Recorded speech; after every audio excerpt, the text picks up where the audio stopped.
Hello everyone. Welcome to OxLEP Learn at Lunch. I appreciate that it says Kelly and I know it says Apprentice Retention, but my name is Rebecca Farmer and I'm going to be delivering today. And we're going to talk about apprentice engagement, which basically therefore means apprentice retention. So I'm Business Development Manager for Hawke Training. Get into a little bit about what I do and what I've done a little bit later. But to kick off, I'm actually going to hand over to the lovely Andrea and Sarah for the OxLEP welcome slides. Thank you, Rebecca. Good morning or good afternoon, good lunchtime, everyone. I'm Sarah Marlowe. I'm the Skills Hub Deputy Manager at OxLEP, so Oxfordshire Local Enterprise Partnership, and our mission is to drive Oxfordshire's economic growth. So through the OxLEP Skills Hub, we implement strategies and initiatives to support our community. Currently, one of our focus programmes is on addressing the impacts of COVID-19 and then moving on to the cost of living crisis through the government-funded social contract programme. We aim to boost apprenticeships in Oxfordshire, enhancing employment prospects and supporting local businesses. Could I have the next slide, please? Of course. Thank you. So our social contract programme has effectively utilised £2.8 million of the Oxfordshire Apprenticeship Levy. Understand that this slide is outdated because it is continuously growing day by day, especially at this time of year as the budget in people's levy pots is renewed. So lots of changes happening as we speak. So that levy has supported 170 apprenticeships with a remaining £1.5 million available in the funding pot. So particularly we have supported key sectors like health and social care, education, construction, and really addressing those critical skills gaps across the county. Additionally, we've recently secured a Department of Education contract to launch boot camps later this year. We're hoping those will begin in June and July. If you'd like to find out more about our other offers for employers, then do look out for the QR code and the website address at the end of the webinar. So today's webinar, delivered in partnership with Hawke Training, thank you guys, aims to assist employers in supporting apprentices to successful completions, aligning with the recent research by St Martin's Group and the Learning and Work and the Learning and Work Institute. That was a mouthful. We're committed to enhancing apprenticeship outcomes for individuals and businesses alike across Oxfordshire. So thank you for joining us today. We hope to see you throughout the remaining 3 of this webinar series. And now I'm delighted to introduce my colleague, Andrea Harrison, who is one of our Oxfordshire Apprenticeship Advisors at OxLEP Skills. Andrea. Thank you, Sarah. I think you've said everything that I was going to say about we're being halfway through the webinar series. Obviously, this one today is all about apprentice engagement. For those of you that had joined us and this is the first webinar that you've come on to, please feel free. As Sarah said, there's a QR code at the end of today's session, but please feel free to reach out to me and we can obviously recap on the other webinars, but hope to see you for the remaining webinars as well, which this is really the apprenticeship journey, starting from recruitment all the way through engagement through to endpoint assessment. But now I'll hand you back over to Rebecca. Thank you. So my name is Rebecca Farmer. So I work at Hawke Training. I'm currently a business development manager. You might be wondering why a business development manager is talking about apprentice engagement, but I used to be a tutor. So I was a tutor for a very long time. Delivering customer service, business administration, team leading, operational departmental manager, and then I was curriculum lead. I've kind of been all over, and I think that's really great because I kind of get insight into lots of different elements of that apprenticeship delivery. So behind the scenes, creating the programs, talking to employers, finding out employer problems, but also being that tutor, so really understanding what's happening in workplaces. So yeah, apprentice retention, apprentice engagement is something I'm really passionate about. when you can encourage these apprentices to really take ownership of their learning and make it worthwhile for them, you'll get a better apprentice. So you will see better return on investment and long-term longevity from that individual as well, and you'll be able to reap the benefits that apprenticeships provide. I'm going to ask for some engagement. You can unmute yourselves or put yourselves in the chat. If you have apprentices already or worked in apprentices in the past, if you could put in the chat or speak aloud some of the problems that you face when it comes to retention. So, you know, I don't want to give the list away. There's lots and lots of things that happen, but any problems that you've had with apprentices in the past, so we can address that as we go through the presentation, just so I can get an idea of the journeys that you've had. Or if you're just starting out in apprenticeships or considering apprenticeships, what are the kind of anxieties that you have around that? Just so we can talk about it and make it slightly more personal to you guys, that'd be really great. So yeah, I am going to get into it now. But yeah, if you can write in the chat, Mark, if you could potentially support me, because I'll be sharing my screen with some of the questions and concerns, that would be great.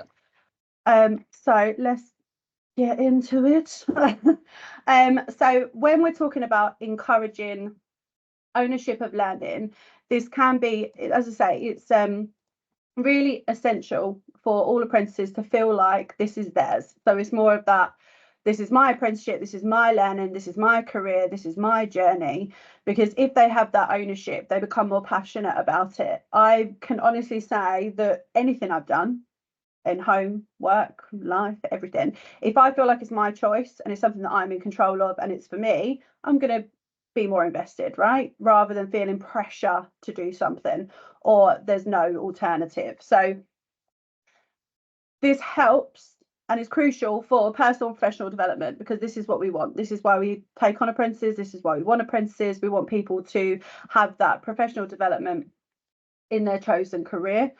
So some things are some tips on encouraging ownership of learning is setting that clear goal and expectation with that apprentice. So what is their goal? So not only what you expect, but what is their goal? What is their ultimate goal? Why do they want to do this? Why are they partaking in an apprenticeship? Like what is what's their end goal? What's their top of their mountain? And you could talk about that and reinforce it with the apprenticeship, and then also setting expectations of what you want from this apprenticeship. So what your vision is, because again, you can encourage ownership by telling them that you're invested in them. I want you to progress. I want you to do, like, you know, I want you to take on more. I want you to be like a really integral part of the team. That helps engagement.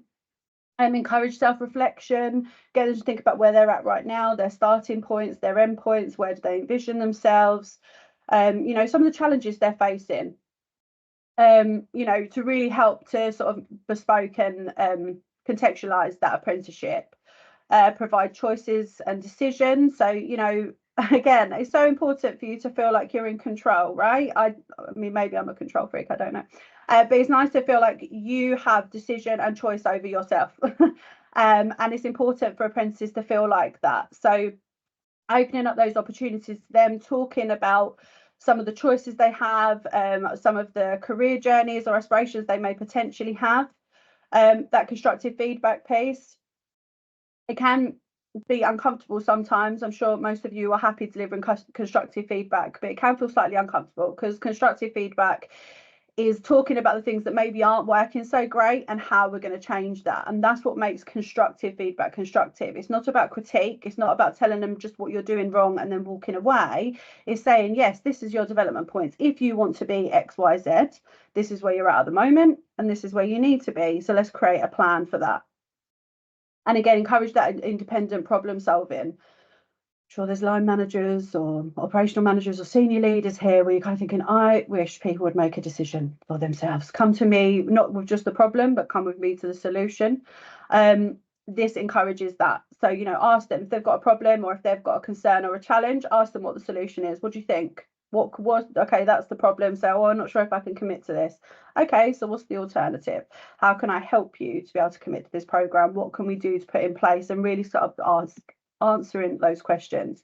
Has some really great engagement in the chat. I'm just going to touch on that before I move on to the next slide. So I can sort of summarise if that's helpful. We've helpful. Got some key, I can see some key themes coming through. The the first one is sometimes there's a lack of motivation or understanding what future plans are for an apprenticeship apprentice after it's finished, as in what are the next steps. That's something that's been raised there. Apprentices leaving for a higher salary elsewhere as they move nearer to the end of the apprenticeship as well. We've got some challenging with apprentices having enough time available to stay engaged. Now, you know, we can talk about that and how potentially that is, an understanding potentially what the requirements are on an apprenticeship anyway, but knowing from the start what the expectations are. Let's apprentices, touch on some of, go on. Go on. I know we've got a few. Apprentices aren't prepared for the endpoint assessment. And also there's an interesting one. Apprentices feeling threatened or underconfident by the academic side of the learning, and also apprentices feeling misunderstood in the workplace. So I think the slides coming through here now will address some of those, definitely. Some of those, and I think I want to touch on, so thank you so much for your engagement. Please keep it coming, because this is really great and really insightful. I will say that most of those experiences, they can be quite universal, so a lot of people experience those sorts of things. I think from the point of view, we'll recap on those, but I think some of the key things around that off-the-job learning we'll discuss a little bit later, because I think that is important, about that finding that time or allocating that time. I think, so when it comes to people thinking about future goals, and I just wanted to touch on that because that relates to the previous slide. Yes, I completely understand. I've had apprentices when I've been a manager of apprentices, and apprentices when I've been a tutor, and you go, what do you want to do? They go, I don't know. And you go, okay, good. And it's really, fine. They don't know what they want to do, slightly unhelpful. And I think it's just that maybe opening up that conversation and going, okay, so you're not sure. This is what you could potentially do here. Or if you're doing your apprenticeship, what you really enjoying, because they could come up with something you would never expect. So, okay, don't know what I want to do, don't know about this, don't know, I'm just doing this for whatever reason. But I liked coaching. So they're doing their business administration program and they really like coaching. They really liked working with someone else. You go, oh, do you know, if you really like coaching, you could think about like doing something in leadership. Maybe let's talk about that. Like, think about that, take that away. Oh, I love doing the project. The project was amazing. I'm more of a data person than I am a people person. That's fine. Let's talk about those opportunities that are available to you. I think try not to pigeonhole yourselves with what you've got available in your particular organisation, because yes, you want them to stay and they can stay within your organisation. There's so many different options in every organisation, but try not to pigeonhole yourself. And the reason I say that is not so they leave, because I know that's another concern that we'll talk about a little bit later. It's not so they leave, it's so you're showing that you're invested in them and their future. You will not believe how much people go, oh, you actually care about me. Oh, you actually care about my future. They're more inclined to stay. They're more inclined to have these conversations because you're saying you're invested in them. Or even if you're doing apprenticeships, and I don't know all of your certain circumstances, but we also have employers that potentially don't have that next step for their apprentices. They're doing it from like getting someone in the workplace. We're going to have you as an apprentice and then there's nothing after that. That's fine. That's fine. You talk to them about what potentially you could do afterwards, or talk to them about different organisations that maybe have had previous apprentices, or talk about jobs that are available to them. And I think that hopefully should help with that. I don't know what I want to do.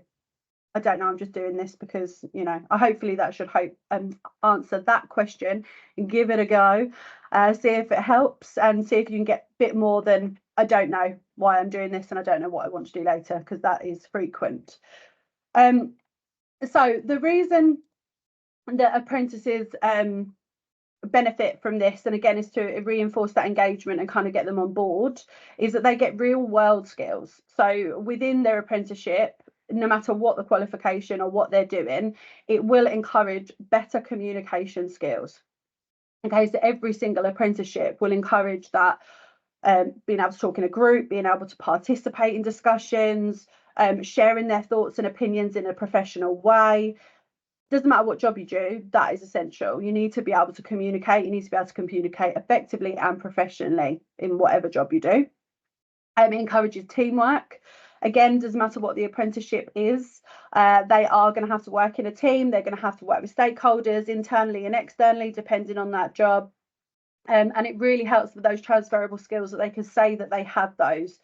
I know that when we're looking for new members of staff, one of our values is around teamwork. You need to be able to work in a team. That's what we really want. You know, we can train you in the Hawk way, we can train you in the way we want things, but we want someone who has worked in a team, can naturally work in a team and understands the dynamics of that. And you'll get that from apprenticeship. Problem solving. Again, it doesn't matter what apprenticeship you're doing, there is going to be a problem solving element here, encouraging problem solving, looking at things from a different angle, coming up with their own solutions. Although those solutions may not always be the best, it's important that you're open to what they're saying, and then maybe sort of feedback and say it's a really good idea, but because of these constraints, or this is more than like what we would normally do. It encourages that thought, that independent thought. Again, maybe some of your apprentices are fantastic, but I've had apprentices where there is no independent thought. They want everything from me. They want me to feed them everything. And apprenticeship encourages them to think for themselves, which is a real world skill. You need to be able to do that no matter where you go. Timekeeping. Again, if they're a school leaver especially, it can be quite challenging around timekeeping. Let's just be honest about that. It can happen across the board with school leavers. As I say, they're getting used to the working environment, they're getting used to the real world, they're getting used to the expectation that you have in a professional environment. And with an apprenticeship, they're going to get that from their line manager, but they're also going to get that from their tutor. We don't accept bad timekeeping. And you know, if you do have apprentices now and they've got a tutor, share that with them. I always ask my employers when I was training, tell me about their timekeeping. Are they turning up to work on time? Are they staying till the end? Are they sticking to their lunch break? You know, and having those conversations around that. You've also got around adaptability. Again, an essential skill in every single job is being open and flexible to new situations. If they're doing an apprenticeship, everything is going to be new. And they are going to have to navigate between their job, their tutor, their apprenticeship work, their expectation from their employer. So this encourages that flexibility and reliability as well. And then leadership skills. Again, if they're doing a level 2 customer service, they might, you know, go leadership. Yes, leadership. You know, you are still going to have, you know, leadership of yourself. So you're going to need to stick to your deadlines. You are going to need to be able to showcase what you can do in a working environment. And then there's that leadership, because they're still going back to that stakeholders, that teamwork and that communication piece. So these are some of the real world skills that they can pick up during their apprenticeship, and also to encourage that retention, because they're going to get this for their next job, their next step. And also it's really helpful in the real world too. So, you know, if you're not even just in a working environment, in your life, turn up on time, be there on time, be flexible, be open to new things, work with other people. You know, you might have different friendship groups, etc., etc. I can see there's more things coming through. Let's talk about that. Can I just address as well something, because I've just been completing a mentoring and apprenticeship webinar this morning, and what Sarah's last question raised was absolutely raised in that, and it's a big thing we're seeing now. If I take a step back as well, we've done as a curriculum lead team and with business development done a lot of surveys, effectively asking these apprentices who've left early, why did you leave early? What was the reason why you didn't achieve your apprenticeship? And without doubt, the two biggest areas that they said the reason they left their apprenticeship was, one, which has already been asked, I wasn't given protected time to complete my apprenticeship. And two, which is a bit of a shame, but I can understand why, they said, I didn't feel supported, or my manager didn't even really take an interest in what I was doing on my apprenticeship. Now, that second point is relatively easily fixed, because we encourage your manager, the line leader, to take an interest in whatever it is doing, and also encouraging the apprentice to take ownership of what they're doing, to actually also, part of it is a two-way discussion, but actually having opportunities for them to sit down and discuss with their line leader, their manager, about what their apprenticeship is, what they're doing, what support they need, but also encouraging managers to just take the opportunity to spend 10-15 minutes with their apprentice every week. You know, just how's it going? What are you doing? And a lot, the feedback we got from those surveys, we went back to these people who said that, and we said, what would have helped for you to stay on program? And they said, if my manager just asked me more regularly how I was getting on and what I was doing and what needs I needed, I would have felt more motivated to continue. So that's almost like an easy fix. The harder fix for a lot of people is the requirements of this off-the-job protected time aspect, because the skills funding agency basically prescribed that it should be 6 hours of protected time per week. The suggestions that we've had, and please jump in, B, if you had those, is from the very start of the apprenticeship, having that Hawk training, but I know probably other training providers do, have a planning meeting right at the very beginning of the apprenticeship where the tutor, the line manager and the apprentice sit down and talk about their plans and aspirations for the year. And it's that point where I know some employers and managers have said, right, we're going to dedicate, you're going to have, and I'm going to block book it in your diary, 6 hours every Wednesday afternoon or whatever it is, or 2 hour slots across the week, depending on the needs of the organisation. But more importantly, they've let the rest of the apprentices team know that that's what they're doing on those times. So that then the team knows that for that period of time, they might not necessarily disturb them as much, might still need to for priorities or urgent, but letting the rest of the team who the apprentice is working with know exactly what they're doing for that time is a really, really top tip, something that's relatively straightforward to do, so that the team know as well. And then that addresses one of the questions where people don't feel they're in part of that team. They're included, and just encouraging and allowing other team members to sort of support and coach and mentor as well, but they just know they're on their apprenticeship. Andrew, you got your hand up. I have, thank you. Yeah, I was just going to echo your sentiments there, Mark, when you said about being able to plan in advance and making sure it fits the business needs. I think that's really apparent when you have businesses that are perhaps seasonal dependent. I know many moons ago when I used to go into employers, I couldn't go into hairdressers, for instance, around Christmas or around the New Year period. And it was the same with florists. You couldn't go into florists around Mother's Day and things like that. So I think it's really important, especially working with perhaps a smaller organisations, to really get and understand their business from the beginning. And I think it's a two-way street. It's the training provider really understanding the business, but also the employer of the apprentice being able to speak out and say, look, we're all for protected time. However, our business depends on June and July. We are flat out for whatever they're doing.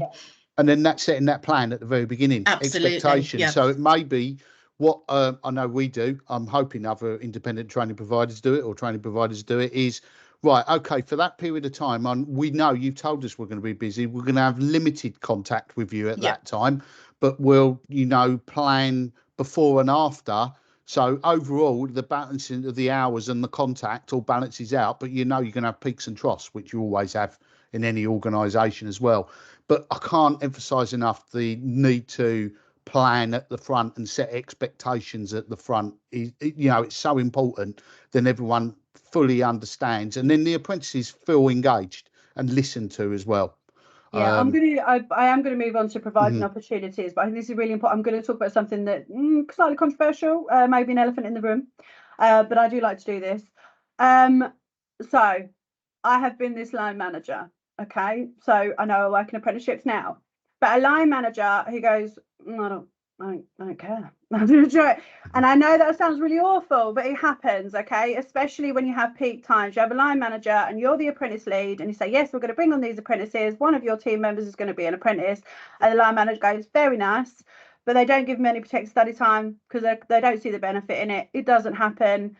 Ipso facto, the learner leaves, the apprentice doesn't feel they've got anything, that line manager still doesn't believe in apprenticeships, and it goes on, and it's this vicious cycle. So I'm going to address that very quickly because that is a problem. absolutely is a problem. What I would recommend in these instances is, because I've been that line manager, is to try and get them to see the return on investment. I bring up return on investment so many times, but it is so essential, because as a line manager, if you are not involved in apprenticeships, you've never done apprenticeships before, you can't see it. You kind of think, well, you're just taking a member of staff away from me. You know, I'm going to be doing more because that person, and whatever the reasons are, this is going to happen all the time. Obviously, we do our coaching, we do a mentoring. I can see your hands up, Rita. I love that, love the engagement. So I love addressing the elephant in the room because it starts that conversation. But we do like the mentoring and coaching and apprentice, because we do that because we want the line managers to see what they're going to get out of it. Realistically, if we go back to the bare bones, and I challenge this with my employees quite a lot, is if we're saying we're going to train someone, you're using levy funds to do so, you're saying you're invested in this person, but you don't have any time to do your learning, you don't get to see your tutor, you don't get to do it on the shop floor or in the office or wherever you work, what training is taking place? How are you going to see a return on investment if you're not investing in it? So I would challenge that line manager and say, I understand it's affecting your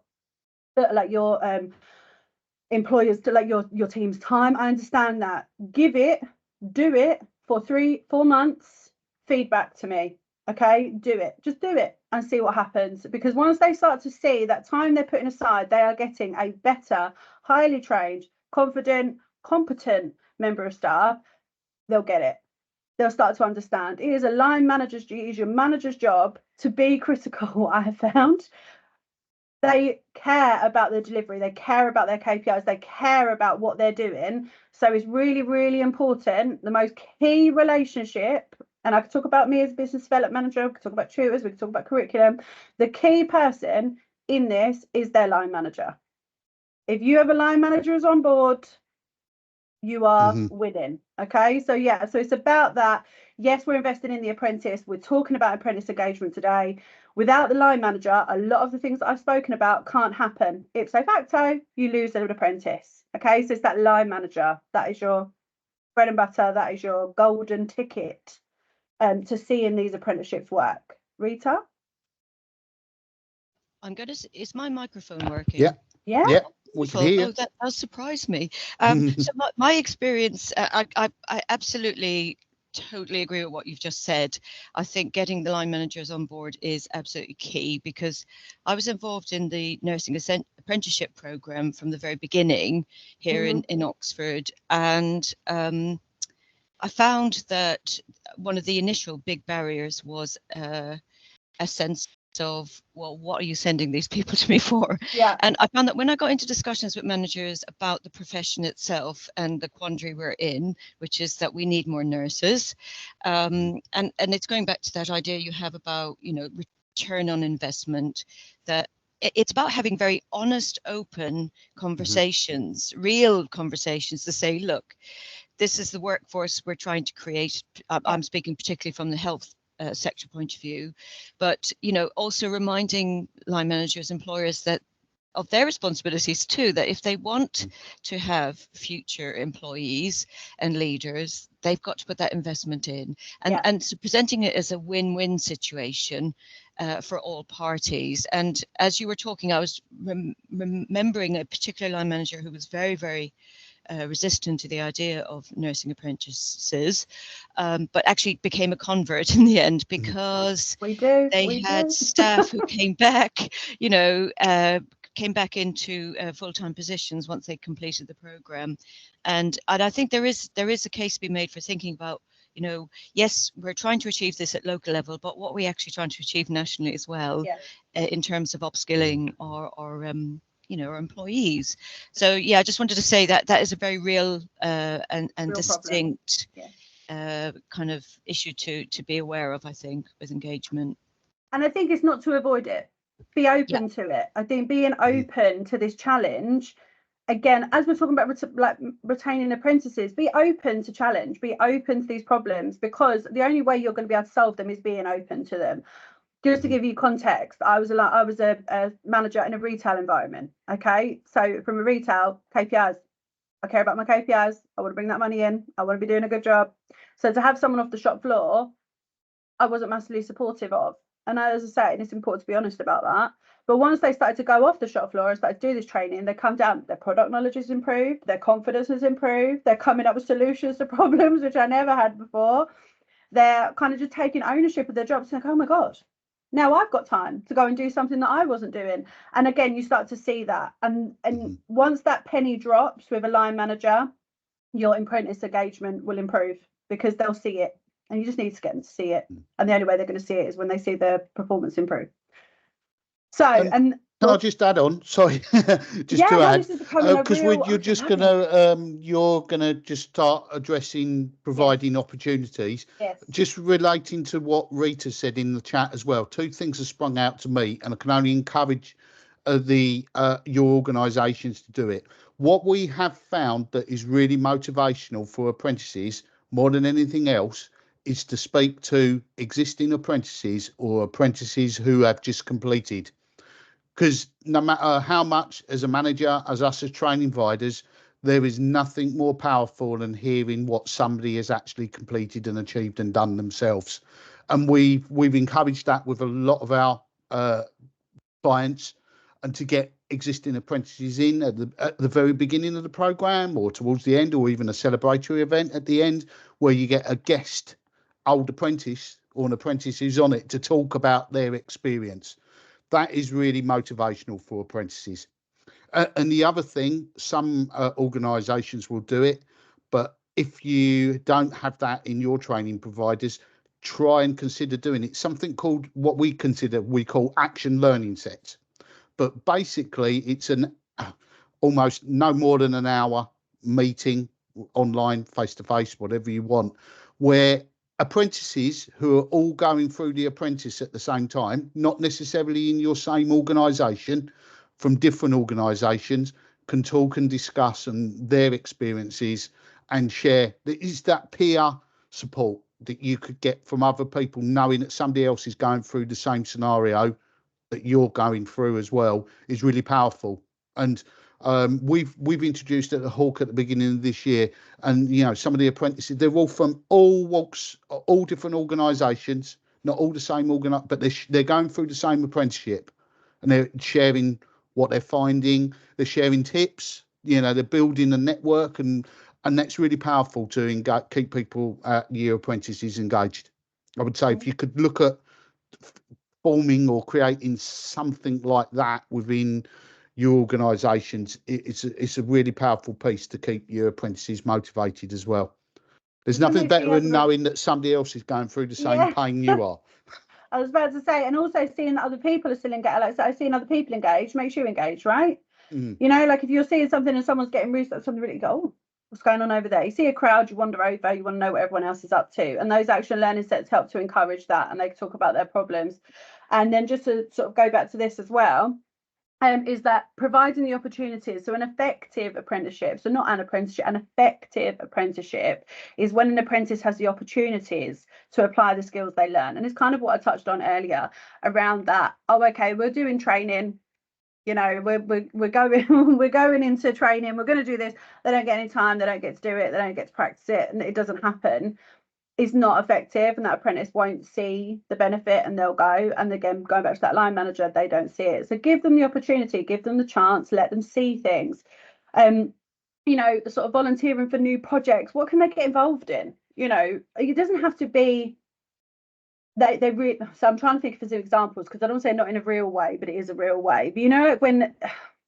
So if I go back to my retail environment, because that's what I can go back to, is that there could be something so peak. We're talking about Christmas, okay? And then if you've got some, I see Ignite Sports UK, I don't know, where you have like peak times of the year, and then you've got a line manager or someone who's running it is saying, right, okay, I'm going to do this project. Actually, apprentice, why don't you come and watch me? You don't have to do anything, just watch me. Watch me get it ready. See what peak looks like. See what high season looks like. They're not doing their written apprenticeship work, but you're making the most of that peak time that they can see what's happening, they can learn, their skills building, even though you're maybe not having that protected study time because that's going to come later because it's peak season. Does that make sense?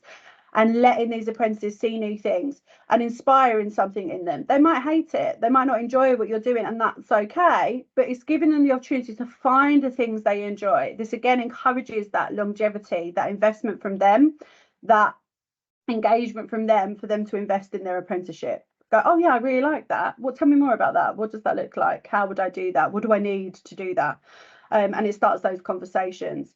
You know, joining working groups. You know, get them involved, get them participating, get them working with other people, making connections, encouraging that, again, that longevity with yourselves, and also for them to build their lifelong skills. Mentorship and feedback. So we're talking about mentorship. It doesn't have to be their line manager. But sometimes when you think of mentorship, a line manager, oh, it's going to be me again. It doesn't have to be them. It could be just mentoring someone who can encourage those skills, to encourage new behaviours, to encourage that development, and making sure they're getting feedback. Feedback is a gift, be it good or bad, it is a gift. And again, sometimes I think I saw in the chat there was something about, like, it's, you know, some challenging feedback, or they don't feel like they're getting enough, or they don't feel like they're getting XYZ. When it comes to challenging feedback, i.e. something isn't going that great, it's important, and your training provider should do this, is to train that apprentice to see feedback, even if it's constructive, as something they can use. So, you know, like I look at it like this. So, okay, I want to be, you know, I'm a customer consultant at the moment, I want to be a team leader. And they go, you're great, you're amazing, everything you do is fantastic. You're the best person in the whole world, you're amazing, you're a godsend. And then they say, okay, well, can I be a team leader? Can I be a key holder? No, you're not ready for that. Well, you just said I'm great. You just said I'm fantastic. You just said I'm the best thing since sliced bread. Is that constructive feedback that's missing? To say, yes, you're fantastic at what you do, but if you want to be a key holder, I'm going to need to see this. And they need to accept that feedback and go, okay, great, I'm not doing that at the moment, and that's okay. Tell me how to do that. How do I showcase that? And it's having those discussions, because yes, it's wonderful being told you're wonderful all the time, but actually if you're encouraging progression and you're encouraging them to look to the future and next steps, they are going to need constructive, real feedback on what they are not doing and what you want to see. And then training opportunities for them to complete that off-the-job learning. So off-the-job learning isn't just sitting by a computer doing your assignments. It's that on the job. It's called off the job, but it's on the job. That on-the-job training. They've learned about something, i.e. coaching. They've learned about different coaching models. They've had that training with their tutor. They understand it. Get them to do it. Get them to coach. And I've seen there's 5 minutes coming up. Apprentice engagement, we could talk about it forever, right? So yeah, so if you're encouraging that, and you're encouraging that culture of everybody's in it together, you will get a better apprentice. Okay, so create an environment where ongoing education, skills and development and growth is encouraged. Okay, so it's about that. It doesn't have to be every day. You don't need to tell them they're fantastic every day. You don't need to tell them they're going to get a promotion every day. It's about that. Okay, so this week you're going to do this and this. Or we're going to speak on Friday and we're going to talk about how that's gone. And we're going to, it doesn't have to be every day. It's just having those touch points to encourage them, those touch points to show that you're invested in their future, their progression and what they're doing, basically. And I know that I appreciate it in the role that I'm in now. I live off praise, but I really like to have those touch points, those check-ins, find out how I'm going, find out how it's going. You know, I'm going to ask feedback from you guys today on this session. Constructive feedback, welcome. But you know, it's those things where, like, you have to be open to it. It encourages you, it motivates you. And if you think about what motivates you in your job right now, your apprentice wants the same thing.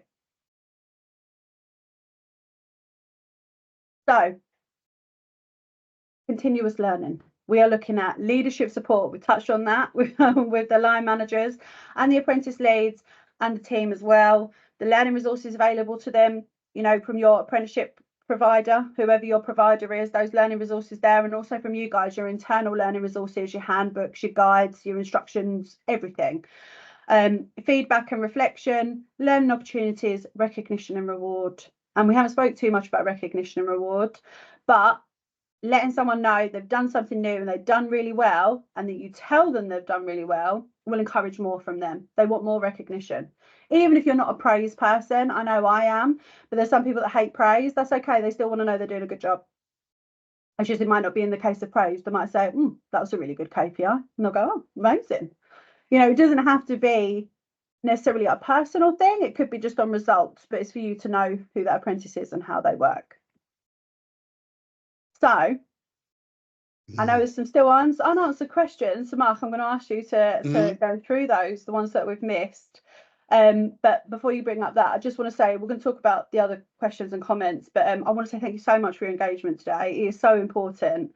And yeah, we want to get the most out of these apprentices. You want to get the most out of these apprentices, not just for them, because it is about them, it's about their future and their development, but for your organisation as well.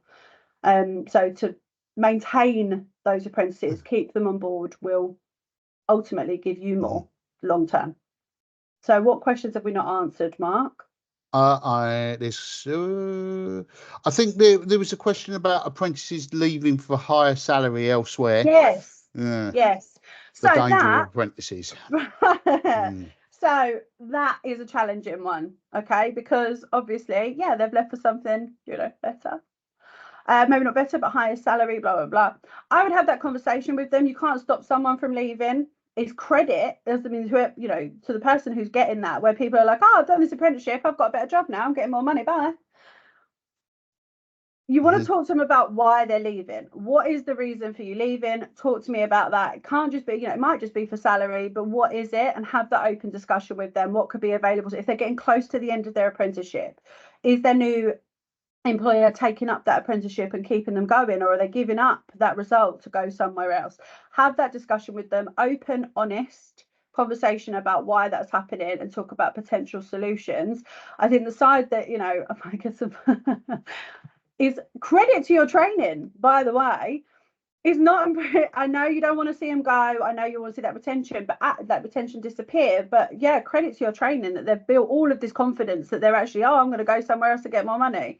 Have the conversation with them, see if there's solutions. They don't want to give up their apprenticeship, they want to get their qualification. What's available to them? Encourage them. That job will still be available after you finish your apprenticeship. There will be something else. Let's talk about this. It's about your future. And if the things that we've spoken about are taking place throughout that apprenticeship, where you're talking about their progression, you're investing in them, there's a future in it for them, there's opportunities available for them, that may not happen because they know that actually I've got my goal, I know what I'm doing, I know what my future is. I'd probably say those ones who leave halfway through their apprenticeship or towards the end of their apprenticeship because they've got more money, they're the ones saying, I don't know what I want to do with myself. So the money is the recognition and reward. The money is the driver. It's about having those conversations and maybe turning it, you know, we all want to get paid more, but how are you going to do that? Yes, you're leaving for more money. What's the plan there? And if the plan is, I don't know, it's just more money. Okay, cool. That's fine. That's good. We want you to earn more money. Let's talk about that. And really, again, it's more of that open conversation. You can't stop someone from leaving, but you can show that investment in that individual, even if they're saying they're going to go, would be my advice. I know that's not a fix-all problem. I know it's not this is absolutely how you solve it.